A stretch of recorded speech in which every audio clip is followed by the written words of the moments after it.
سبح اسم ربك الأعلى الذي خلق فسوى والذي قدر فهدى والذي أخرج المرعى فجعله غثاء نحوا سنقرئك فلا تنسى إلا ما شاء الله إنه يعلم الجهر وما يخفى ونيسرك لليسرى فذكر إن نفعت الذكرى سيذكر من يخشى ويتجنبها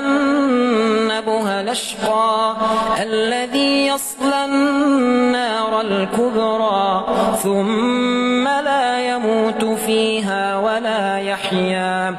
قد أفلح من تزكى وذكر اسم ربه فصلى بل توثرون الحياة الدنيا والآخرة خير